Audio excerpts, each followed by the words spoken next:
Neil Mauman, Executive Vice President and founder of Every Black Life Matters. For Black History Month this year, we've been looking at people who've had the great influence on blacks and on black plight. Today I want to talk about Lyndon Johnson. Johnson is an intriguing character because while he did sign the Civil Rights Act and the Voting Rights Act, he was an established racist. Nobody denies this. But a president being racist doesn't doom our entire ethnicity. The problem was what he did and why he did it. Though a racist, LBJ saw the civil rights movement as inevitable, and thus he saw blacks as a dangerous voting bloc because they voted Republican, because the Republicans had freed the slaves.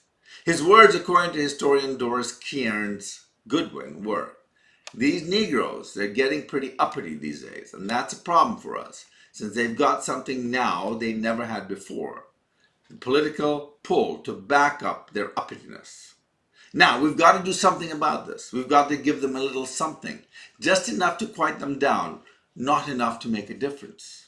For if we don't move at all, then their allies will line up against us, and there'll be no way of stopping them. We'll lose the filibuster, and there'll be no way of putting on a break." End quote. You see, LBJ knew that the black vote was going to be a deal breaker for the Democrats. They were going to lose every single election as a result. So he came up with an idea.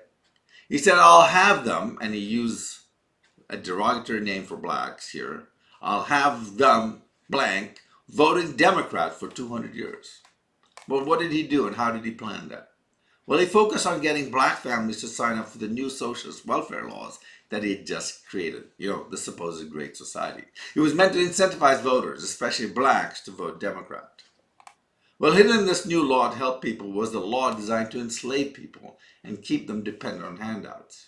If you were a racist and hated blacks that you saw were going to achieve and excel, what could you do to destroy their culture? What could you do to destroy their motivation? What could you do to keep them dependent on handouts? Well, you would destroy the families. After all, that's what slave owners did, right? Separate families to keep blacks weak, to keep them needing the police force to control them. LBJ's welfare law gave more money to women if there was no father in the home. In other words, women were incentivized to kick fathers out if they were earning less than the government was willing to hand out. And sadly, it worked its deadly curse. Before LBJ, fatherlessness in the black community was about 30%. Today, fatherlessness is about 72%.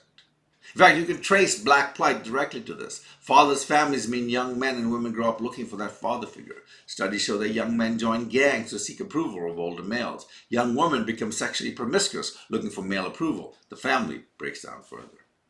Fatherless kids fare worse in school. Worse, drugs and gangs bring violence into public schools. Teachers become helpless to stem the tide. Schools stop teaching, and kids graduate with the ability to read and write. Some statistics show that at the height of racism, the literacy rate amongst blacks was about 70%. So racism was not the cause of low literacy. That meant 70% of blacks could read and write enough to hold a job. Today, tragically, the literacy rate is closer to 18% amongst blacks in inner cities. Number 3, with almost 72% of all blacks being unable to read or write, they are unable to get jobs. But to add insult to injury, socialists insist on raising the minimum wage to a level where businesses can't earn enough if they hire a person who can't read. So, what do? They don't hire them. As Thomas Sowell says, the effective minimum wage for inner city kids is 0. Why? Because they will never be able to earn enough to their employer to justify the minimum wage. You see, all these problems could be fixed if Congress was willing to stop these socialist programs. If there are racists in power, they are all socialists.